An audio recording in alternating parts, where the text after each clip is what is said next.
Creators and welcome to my YouTube channel that is creative physics by Mansi Bhardwaj. तो previous lecture में हमने जो unit number 2 थी that is the current electricity वो हम पूरी कर चुके हैं और आज हम करेंगे unit number 3 that is the magnetic field due to a current. मतलब ये था कि जब मान लिया किसी के वायर के अंदर से करंट फ्लो कर रहा है तो उसके चारों तरफ एक मैग्नेटिक फील्ड कैसे अरेंज होता है।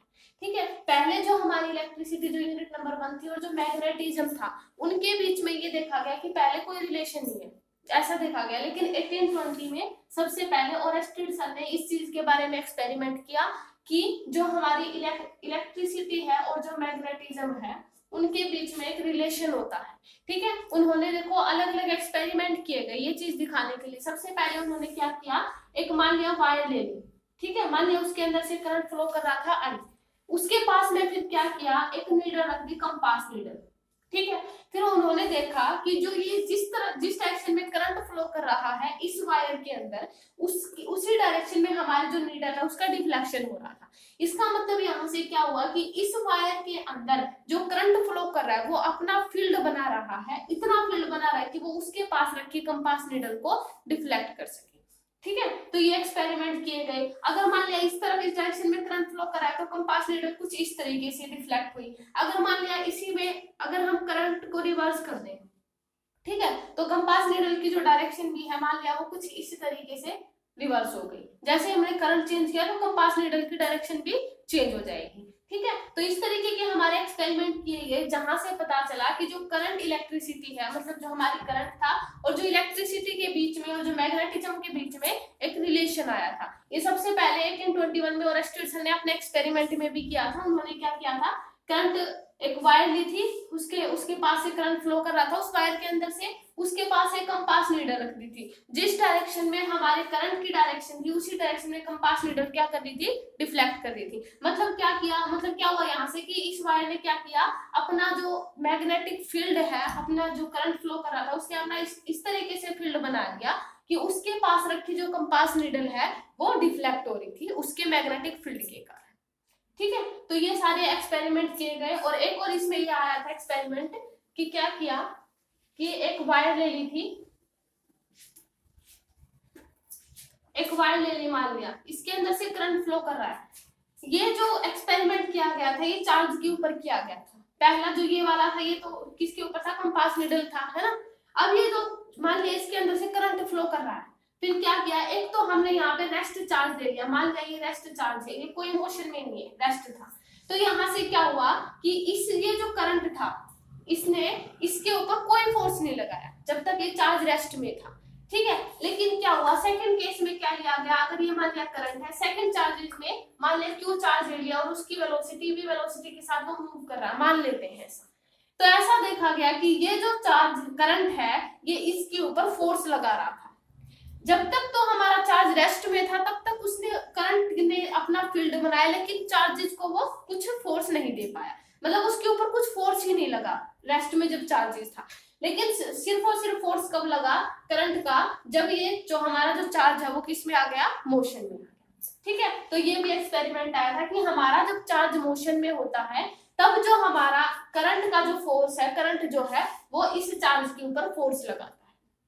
ठीक है, अब हम बात करते हैं मैग्नेटिक फील्ड की जो ये करंट अपने चारों तरफ बनाता है। ठीक है, तो अब हम आते हैं मैग्नेटिक फील्ड पर।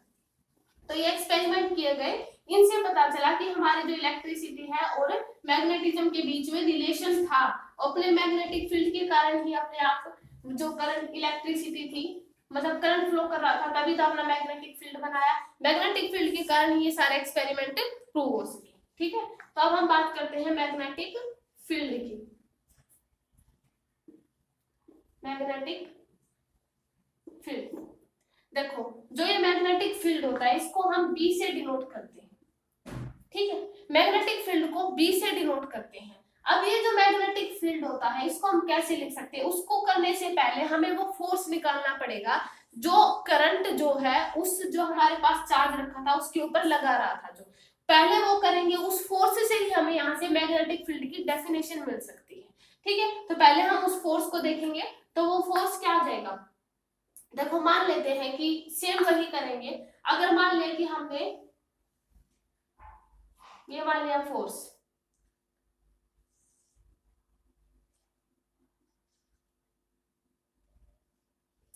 ये मान लिया, ये मान लेते हैं कि ये हमारा फोर्स है। हमने देखो हमें पता है कि जब हम लेफ्ट हैंड साइड का यूज करते हैं ना, फ्लेमिंग लेफ्ट हैंड रूल का यूज करते हैं फोर्स की और इसकी मैग्नेटिक फील्ड की डायरेक्शन देखने के लिए, जो हम ये वाला ला लगाते हैं ना, ये वाला हमारा जो थंब होता है वो हमें क्या बताता है, फोर्स बताता है।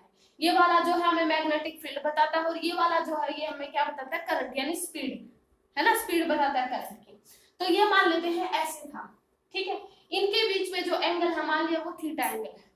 अब देखो यहाँ पे जो ये चार्ज होगा, कोई भी चार्ज होगा, उसके ऊपर जो फोर्स लगेगा, हमने इस तरीके से मान लिया यहाँ पे कोई चार्ज रखा है, इसके ऊपर कुछ फोर्स लगेगा, कुछ फोर्स तो एक्ट होगा क्योंकि उसके ऊपर मैग्नेटिक, अगर मान लिया इसके अंदर से करंट फ्लो कर रहा है, ठीक है, करंट फ्लो करेगा, मान लिया इसके ऊपर ये फोर्स लगाएगा, ये मान लिया यहाँ पे कोई चार्जेस रखा है, उसके ऊपर कोई फोर्स लगाएगा, तो यहाँ पे ये मान लिया आई करंट फ्लो कर रहा था, इसने अपना फील्ड बनाया और ये अपना कुछ फोर्स लगाएगा, क्योंकि हमारा जो हम ऐसे मानेंगे कि हमारा जो चार्ज है वो किस में है, मोशन में है, क्योंकि अगर चार्ज रेस्ट में होता तो कोई फोर्स एक्ट करता ही नहीं ना, तो हम ऐसे मानेंगे कि हमारा जो चार्ज है मोशन में है। तो जो हमारा फोर्स आया देखो वो किन चीजों के ऊपर डायरेक्टली प्रोपोर्शनल आया। सबसे पहले उसने किसके ऊपर डायरेक्टली प्रोपोर्शनल किया, that is the force is directly proportional to किसके ऊपर आया, v। पहले हम v और v मतलब जो स्पीड ऑफ चार्जेस है, और वो कौन सा कंपोनेंट लेंगे जो परपेंडिकुलर टू दी सरफेस है, ठीक है। तो ये वाला कंपोनेंट अगर मान लीजिए इसके दो कंपोनेंट बनाए, एक तो ये बनेगा और एक ये बन जाएगा, तो परपेंडिकुलर वाला ये वाला ले लेंगे, ठीक है। तो यानी v sin थीटा, ठीक है। sin थीटा भी कैसे लेंगे देखो ये बताएंगे भी sin थीटा। और एक जो फोर्स है वो किसके डायरेक्टली प्रोपोर्शनल कर दिया था, एक तो v हो गया, एक sin थीटा हो गया, और I करंट के ऊपर भी डिपेंड करेगा, है ना, कि कितना ज्यादा करंट इसके अंदर से फ्लो कर रहा है उतना ही ज्यादा फोर्स उसके ऊपर एक्ट करेगा, है ना। मतलब एक और डायरेक्टली प्रोपोर्शनल है किसके हो जाएगा, चार्जेस पे, है ना, कितना हम उसको चार्ज दे रहे हैं। और अगर मान लिया वेलोसिटी के दो कंपोनेंट, सॉरी ये कंपोनेंट ही बनेंगे, कंपोनेंट इसके कौन से बनेंगे, ये वाला, ये तो बनेगा v sin थीटा और ये बनेगा v cos थीटा, ये दो कंपोनेंट बनेंगे वेलोसिटी के, तो हम कौन सा वाला कंपोनेंट लेंगे जो इसके परपेंडिकुलर होगा, है ना। ये हो जाएगा चार्जेस हो गया, करंट हो गया, ये हो गया, सॉरी इसके ऊपर नहीं करेगा, ये करेगा, हाँ ठीक है, फोर्स, और ये आ जाएगा मैग्नेटिक फील्ड के ऊपर। सबसे पहले जो हमारा फोर्स है वो किसके ऊपर देखो करेगा, सबसे पहले मान लिया मैग्नेटिक फील्ड पे डिपेंड करेगा, उसके बाद चार्जेस पे डिपेंड करेगा, डायरेक्टली प्रोपोर्शनल है, चार्जेस पे, फिर मैग्नेटिक फील्ड पे, और v sin थीटा, वो v sin थीटा का v जो हमारी वेलोसिटी है उसका कौन सा कंपोनेंट लेंगे जो उसके परपेंडिकुलर में है, ठीक है। तो यहाँ से ये वाला कंपोनेंट ले लेंगे हम, ठीक है। तो यहाँ से आ जाएगा v sin थीटा। अब इन तीनों फैक्टर्स को डिवाइड मतलब ऐड किया गया, तो क्या है यहाँ से f जो है डायरेक्टली प्रोपोर्शनल आया किसके, q v sin theta into b, ठीक है। और यहाँ से v sin थीटा भी, और यहाँ से जब हमें पता है कि जब हम sin थीटा होता है हमारे पास, यानी हमारे पास दो चीजें क्रॉस प्रोडक्ट में है, तो इसको हम ऐसे लिख सकते हैं f is directly proportional to q v cross b, ठीक है। मतलब यहाँ से जो वेलोसिटी है और जो मैग्नेटिक फील्ड है वो क्या है उनके ऊपर, वो मतलब उनको हम अगर यहाँ से मैग्नीट्यूड को अगर हम वेक्टर प्रोडक्ट में अगर चेंज करें तो वेक्टर में चेंज हो जाएगा इस तरीके से, है ना, v क्रॉस b यहाँ से, क्योंकि साइन थीटा जब हम सोल्व करते हैं तो क्रॉस को जब हम साइन थीटा में सोल्व करते हैं, अगर डॉट प्रोडक्ट होता है उसको हम कोस थीटा में सोल्व करते हैं, है ना, ये होता है। तो यहाँ से f is directly proportional to q v b हो जाएगा, यहाँ से ये आ जाएगा, ठीक है। अगर मान लें इसको पहले अगर से पहले हम अगर वेक्टर्स उसमें लिखें, अगर मैग्नीट्यूड में लिखें तो यहाँ से f हो जाएगा और ये आ जाएगा v sin थीटा, सॉरी ये आ जाएगा ना यहाँ से, यानी इसको भी हम ऐसे लिख देंगे, अगर ये चीज यहाँ पे ऐसे लिखेंगे तो, है ना, अगर ये नहीं लिखेंगे तो इसको हम हटा देते हैं, सिर्फ अगर मैग्नीट्यूड में लिखना चाहे तो, है ना, तो ये आ जाएगा। तो फोर्स जो है किसके डायरेक्टली प्रोपोर्शनल आया, Q V B, हमारा ये फॉर्मूला बन गया फोर्स का, है ना, ये आ जाएगा। तो ये फॉर्मूला बना हमारे पास, force is equal to Q V B। अब हम यहाँ से क्या निकालेंगे, हमारा जो मैग्नेटिक फील्ड था, देखो सबसे पहले हमने क्या किया, हमने ये लिया, ठीक है, उस पे हमारा जो मान लिया कोई चार्जेस था और वो मोशन में था, v वेलोसिटी के साथ मूव कर रहा था, हमने वही वेलोसिटी के दो कंपोनेंट बनाए, v cos थीटा और v sin थीटा, उसके ऊपर अगर हमारा चार्जेस मोशन में तो डेफिनेटली उसके ऊपर फोर्स लगेगा, जो फोर्स लगेगा वो किन किन फैक्टर पे डिपेंड करेगा, सबसे पहले होगा मैग्नेटिक फील्ड कि कितना उसके ऊपर करंट मतलब करंट फ्लो कर रहा है उसके अंदर से, कितना वो अपना मैग्नेटिक फील्ड देगा, उसके अकॉर्डिंग उसके ऊपर फोर्स लगेगा पहला। उसके बाद चार्जेस पे डिपेंड करेगा, फिर v पे मतलब वेलोसिटी ऑफ चार्जेस पे डिपेंड करेगा, वो भी कौन सा कंपोनेंट लेंगे जो उसके परपेंडिकुलर डायरेक्शन में है।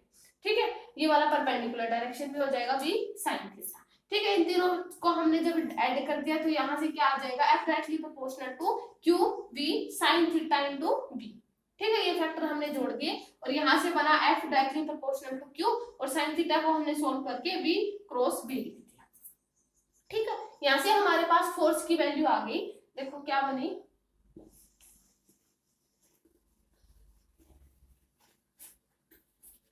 देखो फोर्स किसके इक्वल आ गया था हमारा, Q V क्रॉस V, ये फॉर्मूला बन गया था। अब हम अगर सोल्व करें यहाँ से, अगर इसको एज इट इज रखें F is equal to Q V B sine theta, अगर इसको ऐसे सोल्व करें तो क्या आ जाएगा, यहाँ से जब हम B सोल्व करेंगे यहाँ से निकाल लेते हैं तो मैग्नेटिक फील्ड यहाँ से क्या आ जाएगा, फोर्स बाय साइन थीटा। यानी देखो, यानी यहाँ से मैग्नेटिक फील्ड की क्या वो बनेगी, यहाँ से डेफिनेशन देखो, मैग्नेटिक फील्ड की डेफिनेशन देखते हैं। मैग्नेटिक फील्ड की डेफिनेशन क्या आई कि द 1 न्यूटन मतलब 1 कूलम ऑफ चार्ज, अगर हम ऐसे कहें कि हमारा जो मैग्नेटिक फील्ड, हमें पता है मैग्नेटिक फील्ड की जो यूनिट होती है वो क्या होती है, टेस्ला होती है, टेस्ला। मैग्नेटिक फील्ड की जो यूनिट होती है वो होती है टेस्ला, और टेस्ला जो होती है 1 टेस्ला को हम कैसे डिफाइन कर सकते हैं, इफ 1 न्यूटन मतलब 1 coulomb of charges is distance covered of 1 metre per second, अगर 1 metre per second distance cover करता है due to a 1 coulomb of या 1 newton of charge, 1 newton of charge करेंगे ना, एक अगर मान लिया कोई चार्जेज है, ठीक है, वो 1 कूलम का चार्जेज है, उसके अगर उसके ऊपर हम 1 न्यूटन का फोर्स लगाते हैं और वो 1 मीटर डिस्टेंस ही वो कवर करता है, 1 metre per second distance cover करता है, तो हमारा जो मैग्नेटिक फील्ड है वो क्या बन जाएगा, 1 टेस्ला हो जाएगा। ठीक है, इफ देखो ये डेफिनेशन लिख देते हैं मैग्नेटिक फील्ड की, मैग्नेटिक फील्ड की भी और टेस्ला की, 1 टेस्ला की। देखो यहाँ से ये रिलेशन आया मैग्नेटिक फील्ड का, मैग्नेटिक फील्ड और फोर्स के बीच में।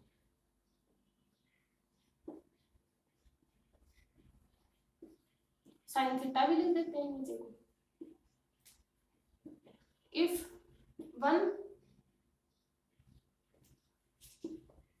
1 कूलम ऑफ चार्ज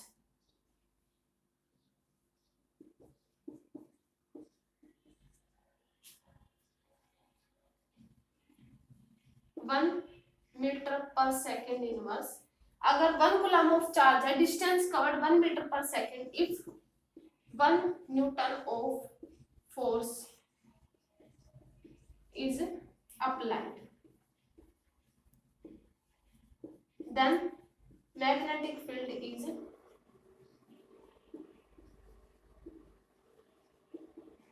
1 टेस्ला। ठीक है, मैग्नेटिक फील्ड को 1 टेस्ला कब कहेंगे, अगर 1 कूलम ऑफ चार्ज है, अगर वो 1 मीटर पर डिस्टेंस कवर करता है, जब उसके ऊपर हम 1 न्यूटन ऑफ फोर्स एक्ट कर देते हैं। ठीक है, तो यहाँ से ये हो जाएगा हमारा मैग्नेटिक फील्ड की डेफिनेशन। ठीक है, तो मैग्नेटिक फील्ड की हम यहाँ से डेफिनेशन भी देख सकते हैं, फोर्स पर यूनिट चार्ज और वेलोसिटी, है ना, ऐसे भी देख सकते हैं। तो ये हमारी होगी मैग्नेटिक फील्ड की डेफिनेशन। तो हमारा जो मैग्नेटिक फील्ड है, हमें देखा कि यूनिट हमारी क्या होती है, टेस्ला। यहाँ से हम डायमेंशंस भी निकाल सकते हैं मैग्नेटिक फील्ड के। देखो मैग्नेटिक फील्ड के डायमेंशंस देखते हैं, देखो ये हो गया। अब देखो, अब हम देखते हैं मैग्नेटिक फील्ड के डायमेंशंस।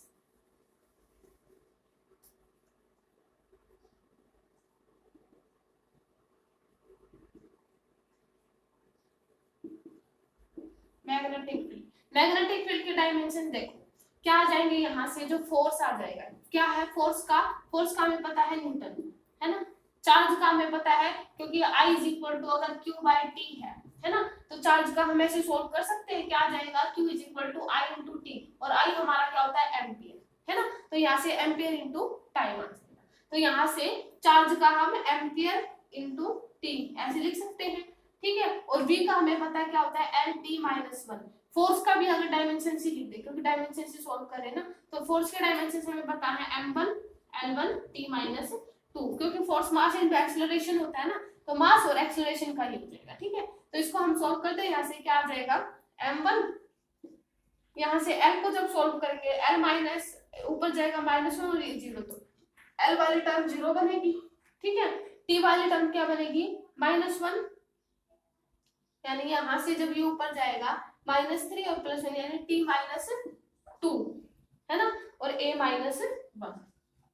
देखो फिर से देख लेते हैं, M1 है, L1 को सॉल्व करेंगे, यहाँ से L1 और L-1 ऊपर जाएगा, तो ये वाली तो 0 हो जाएगी। T वाली टर्म देखो T-2, ये चला जाएगा -1, ये फिर ऊपर -2। हाँ ठीक है, तो ये हमारे किसके डायमेंशंस बन जाएंगे, मैग्नेटिक फील्ड के। ठीक है, चार्ज क्या हो गए, वेलोसिटी के LT-1 होते हैं, और साइन थीटा की हमने देखा था कि थीटा की कोई यूनिट नहीं होती है ना, तो यहाँ से साइन थीटा की कोई यूनिट नहीं होगी, तो ये हमारे डायमेंशंस हो जाएंगे मैग्नेटिक फील्ड की। जो हमारी मैग्नेटिक फील्ड होती है उसकी वेबर पर मीटर स्क्वायर भी होती है। वेबर इसकी एक और यूनिट होती है, वेबर जो मेनली हम यूज नहीं करते, यूज सिर्फ टेस्ला होता है ना, मेनली ज्यादा यूज टेस्ला होता है, इसका होता है weber metre square. Weber per metre square भी होती है, इसकी यूनिट होती है मैग्नेटिक फील्ड की। ठीक है, ये हमारी एसआई यूनिट हो जाती है, सीजीएस में बोलते हैं वेबर पर मीटर स्क्वायर। तो ये हमारा था मैग्नेटिक फील्ड। ठीक है, अब देखो ये मैग्नेटिक फील्ड हो गया, फोर्स हो गया, लेकिन इनको निकालने के अलग अलग रूल हम देखते हैं। जो हमने देखा था, जो लेफ्ट हैंड स्क्रू रूल, ठीक है, sorry right hand screw rule जो हमने देखा था ना, वो तो लेफ्ट हैंड फ्लेमिंग रूल था, है ना, और राइट हैंड स्क्रू रूल भी जो हम देखते हैं, और जो और सिंपल भी हम रूल को देखते हैं, कैसे हम फोर्स निकालते हैं और मैग्नेटिक फील्ड निकालते हैं, मतलब डायरेक्शन देखते हैं ना कि किस डायरेक्शन में हमारा मैग्नेटिक फील्ड होगा, किस डायरेक्शन में हमारा फोर्स होगा। गिवन अगर मान लिया ऐसे दे दिया जाए कि चार्जेस है, मान लिया, अगर मान लिया ऐसे दे दिया जाए कि मान लिया कि ये मान लिया करंट की डायरेक्शन है, इस डायरेक्शन में हमारा करंट फ्लो कर रहा है, ठीक है, और इसमें बताओ कि हमारे मैग्नेटिक फील्ड की डायरेक्शन क्या होगी, तो हम इसको, इसमें जो हम यूज कर सकते हैं वो हमारा राइट हैंड रूल होता है, राइट हैंड थंब रूल होता है। क्या करते हैं हम, इस जिस डायरेक्शन में हमारा करंट होता है उसी डायरेक्शन में हम अपना थंब रख लेते हैं, फिर क्या होता है, उसको जिस डायरेक्शन में हमारा करंट है, मान लिया इस डायरेक्शन में, हमने इस डायरेक्शन में किया, और फिर हम अपने फिंगर्स को ऐसे, ठीक है, फोल्ड करते हैं, और जिस डायरेक्शन में फिंगर्स जाते हैं उस डायरेक्शन में हम मैग्नेटिक फील्ड की डायरेक्शन बताते हैं। तो मान लिया अगर करंट इस डायरेक्शन में, अगर पूछा जाए कि इसमें बताओ कि मैग्नेटिक फील्ड की डायरेक्शन किस डायरेक्शन में होगी मैग्नेटिक फील्ड, तो हम ऐसे देख सकते हैं कि इस डायरेक्शन में हमारा करंट है, तो इस डायरेक्शन में हमारा जो मैग्नेटिक फील्ड है वो आउटवर्ड हो रहा होगा, है ना। अगर मान लिया ऐसे दे दिया जाए, इफ करंट इज आउटवर्ड, अगर मान लिया करंट ऐसे कहा जाए कि करंट आउटवर्ड है, मतलब करंट जो है वो बाहर की तरफ आ रहा है, तो मैग्नेटिक फील्ड की डायरेक्शन बताओ। अगर करंट बाहर की तरफ आ रहा है तो हम इसको ऐसे लिख सकते हैं ना, मैग्नेटिक फील्ड की डायरेक्शन बता सकते हैं। अगर मान लिया करंट बाहर की ओर है, पहले तो ये सॉरी मैग्नेटिक फील्ड आ जाएगा ना, मैग्नेटिक फील्ड है ना, करंट कैसे लिखेंगे, मैग्नेटिक फील्ड अगर मान लिया ऐसे ऑपोजिट भी दे दिया जाता है ना, अगर मैग्नेटिक फील्ड आउटवर्ड है, अगर मैग्नेटिक फील्ड आउटवर्ड है तो करंट की डायरेक्शन बताओ, है ना, तो ऐसे हो सकता है। तो मैग्नेटिक फील्ड मान लिया कि आउटवर्ड है, मैग्नेटिक फील्ड यानी इस डायरेक्शन में हमारा आउटवर्ड होगा, यानी हमारा इस डायरेक्शन में करंट हो जाएगा। ये करंट की डायरेक्शन अगर बतानी हो, है ना, तो ये हम जो लेफ्ट हैंड जो स्क्रू रूल भी हम यूज करते हैं, जैसे हम स्क्रू करते हैं ना, अगर हम उसको जैसे इस डायरेक्शन में रोटेट करते हैं स्क्रू को, तो हमारा टाइट होता है स्क्रू, यानी इस डायरेक्शन में हमारा जो करंट है जब इनवर्ड्स जाता है हमारा स्क्रू, तो उस डायरेक्शन में यानी हमारा जो करंट है वो इनवर्ड्स है ना। और अगर मान लिया हम स्क्रू को ऐसे लूज करते तो बाहर की ओर आता है, तो यानी हमारा जो करंट है वो आउटवर्ड है, ठीक है, इनवर्ड और आउटवर्ड। तो हम स्क्रू है जो स्क्रू रूल होता है ना, screw left right hand rule, तो उसका हम ऐसे यूज करते हैं, ठीक है, मतलब इन जो ये हमारे रूल हैं से हम अपने हैंड की डायरेक्शन से ऐसे पता कर सकते हैं कि हमारा किस डायरेक्शन में मैग्नेटिक फील्ड होगा और किस डायरेक्शन में हमारा करंट हो जाएगा, ठीक है। तो ये हमारे मैग्नेटिक फील्ड थे,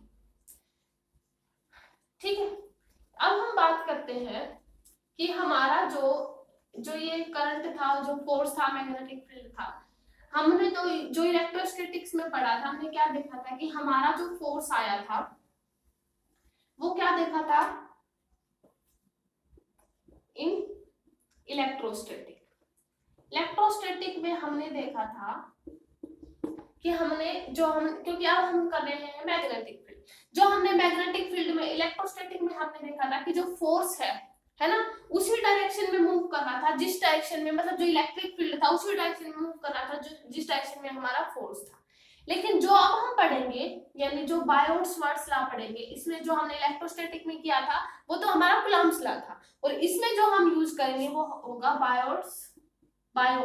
बायो वैसे टी लिखा जाता है लेकिन टी इसमें साइलेंट होता है, तो बायो-सावर्ट्स लॉ।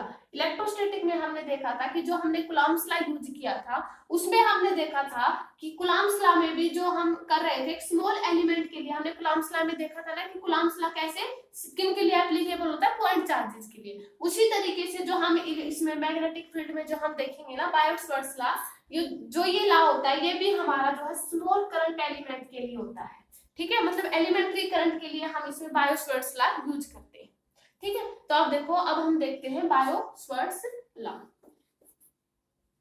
ये मैग्नेटिक फील्ड में यूज करेंगे, इलेक्ट्रोस्टैटिक में हमने कूलम्ब्स लॉ यूज किया था, तो मैग्नेटिक फील्ड में अब हम करते हैं बायो-सावर्ट्स लॉ।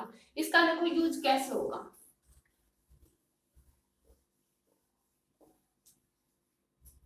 देखो बायो-सावर्ट्स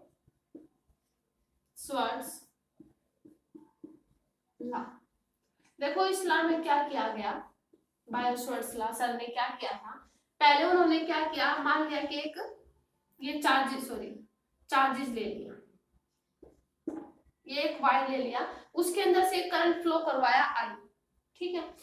फिर मान लिया कि कहीं दूर पॉइंट पी ये ले लिया, मान लिया इस वाले डिस्टेंस से पॉइंट पी ले लिया डिस्टेंस, ठीक है। अब क्या होगा, यहाँ पे देखो उन्होंने कहा कि पूरे की पूरी जितनी लेंथ है हमारे पास, जो चार्जेस जैसे ये वायर गिवन थी ना, इसकी जितनी लेंथ है उसके पूरे लेंथ के कारण इस पॉइंट पी के ऊपर कितना मैग्नेटिक फील्ड होगा ये तो पॉसिबल नहीं है। तो उन्होंने क्या कहा कि हम इसके अंदर से एक स्मॉल एलिमेंट काट लेते हैं, दैट इज द DL, ये हो जाएगा पॉइंट पी, इसके ऊपर जो DL के कारण हम मैग्नेटिक फील्ड बताएंगे, क्योंकि पूरी वायर के कारण पॉसिबल नहीं हो सकता। जैसे गुलाम सर ने कहा था ना कि सिर्फ और सिर्फ पॉइंट चार्जेस के लिए हम इसमें यूज करेंगे, सेम ऐसे ही बायो-सावर्ट्स लॉ यूज करेंगे हम सिर्फ और सिर्फ जो स्मॉल करंट एलिमेंट जो हम लेंगे इसमें एलिमेंट्री करंट के लिए, ठीक है। तो बायो-सावर्ट्स लॉ भी हम एलिमेंट्री करंट के लिए यूज करेंगे। अब इसमें सिमिलैरिटी और डिसिमिलैरिटी आएंगी, जैसे कूलम्ब्स लॉ और जो बायो-सावर्ट्स लॉ है इसमें सिमिलैरिटी और डिसिमिलैरिटी से क्लियर हो जाएगा। तो यहाँ से ये हमने स्मॉल करंट एलिमेंट काटा, यहाँ पे पॉइंट पी था, अब इस पॉइंट पी के ऊपर इस जो करंट एलिमेंट है इसके कारण जो मैग्नेटिक फील्ड, कितना मैग्नेटिक फील्ड होगा वो हमें बताना है। अब हमने क्योंकि पूरे की लेंथ मान लिया L थी और हमने स्मॉल करंट एलिमेंट DL लिया है, अब ऐसे ही पूरे का मैग्नेटिक फील्ड तो B होता है, लेकिन स्मॉल करंट एलिमेंट के कारण हम इसका मैग्नेटिक फील्ड DB लेंगे, ठीक है। इस स्मॉल करंट एलिमेंट के कारण हमने ले लिया जो करंट मैग्नेटिक फील्ड ले लिया वो DB ले लिया।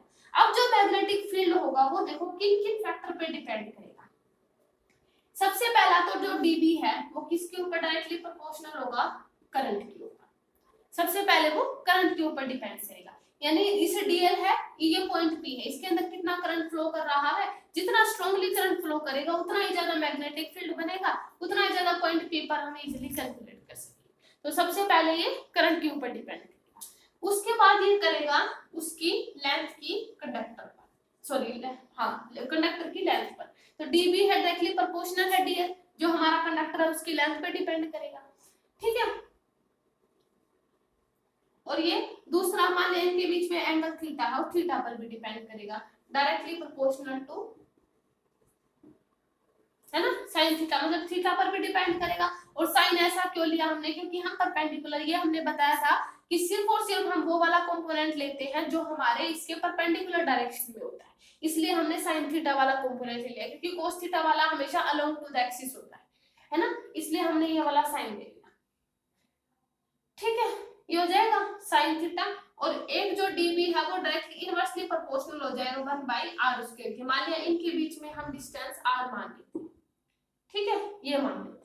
ये हमारे इनके ऊपर हमारा जो मैग्नेटिक फील्ड है वो डिपेंड करेगा। मैग्नेटिक फील्ड dB हमने क्यों लिया, क्योंकि हमारा मैग्नेटिक फील्ड जो है इस स्मॉल करंट एलिमेंट के कारण था, ठीक है।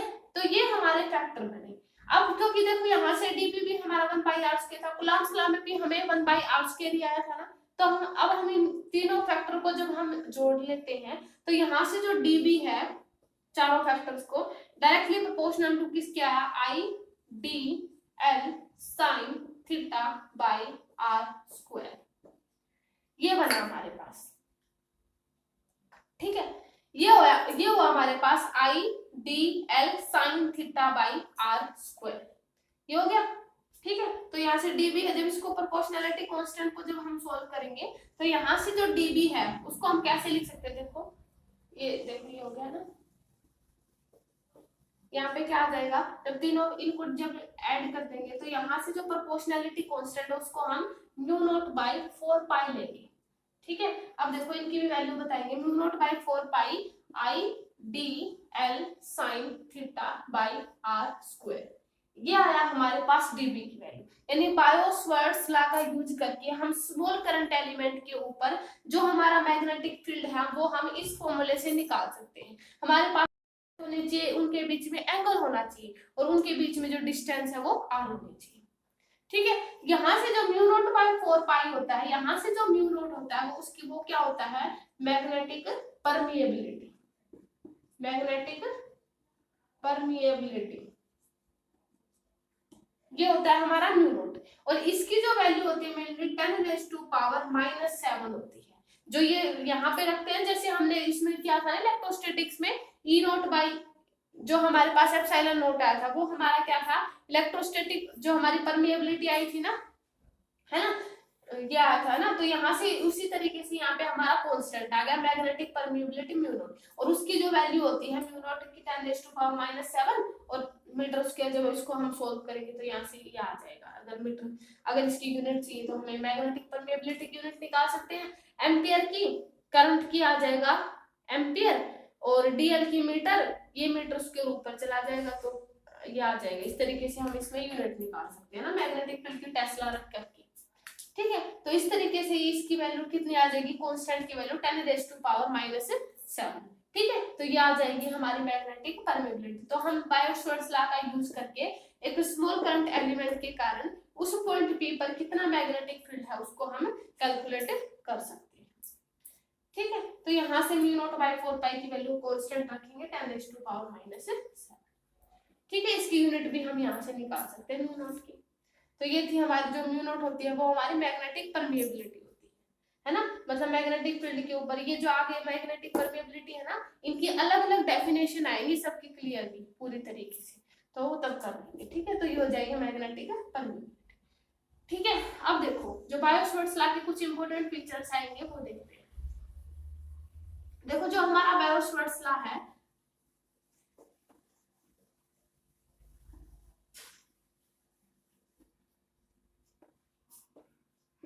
बायो-सवार्ट्स लॉ, एक तो ये चार्ज सिमिलर, मतलब it is applicable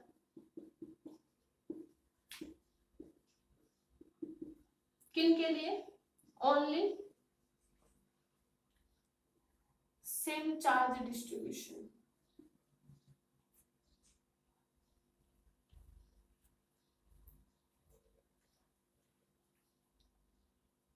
sorry symmetrical charge distribution. मतलब जब हम बायो-सवार्ट्स लॉ का यूज करें तो हमें ये चीजें ध्यान रखनी है, ठीक है। बायो-सवार्ट्स लॉ मतलब सिमेट्रिक चार्ज डिस्ट्रीब्यूशन, ठीक है। यानी चार्ज डिस्ट्रीब्यूशन जो हम ये वायर है उसके ऊपर चार्ज का डिस्ट्रीब्यूशन सिमेट्रिकली होना चाहिए, ठीक है। सेकंड क्या आ जाएगा, it is applicable on small current carrying conductor. मतलब ऐसा नहीं है कि हम कितना भी लंबा वायर लेंगे, जो हम कंडक्टर लेंगे ना उसकी लेंथ फाइनाइट होनी चाहिए, ठीक है, जिसको हम इजीली कैलकुलेट कर सके। तो applicable to small current carrying conductor, ठीक है, ये है। और हमने देखा कि बायोट-सावर्ट्स लॉ में सेम एज इट इज हमें जो कूलम्ब्स लॉ का यूज हुआ, जैसे कूलम्ब्स लॉ हमने किया था ना इलेक्ट्रोस्टैटिक में, सेम उसी तरीके से हमारा बायोट-सावर्ट्स लॉ था, है ना। और उसके बाद देखो यहाँ से हमारे पास जो आई थी ना, जो डीबी की वैल्यू आई थी, आई mu naught by 4 pi I d l sine theta by r square, ये आई थी ना हमारे पास।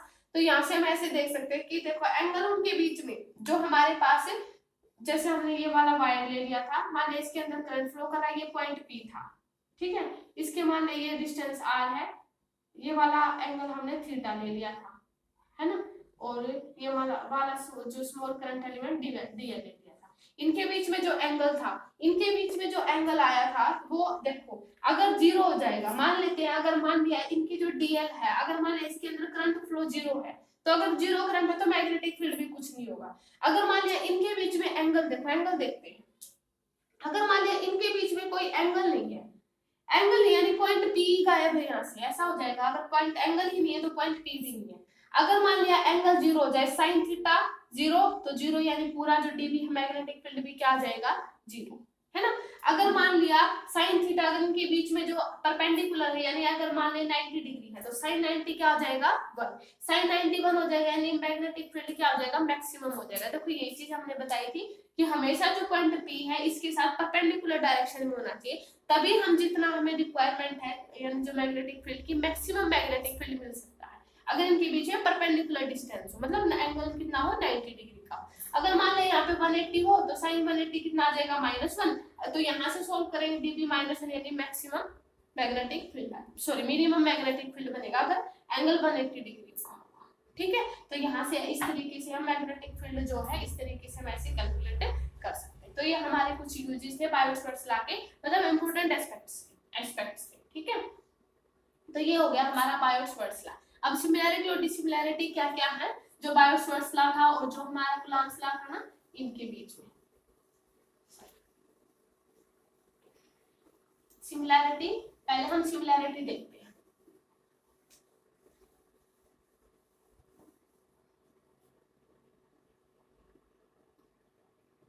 Similarity between Coulomb's law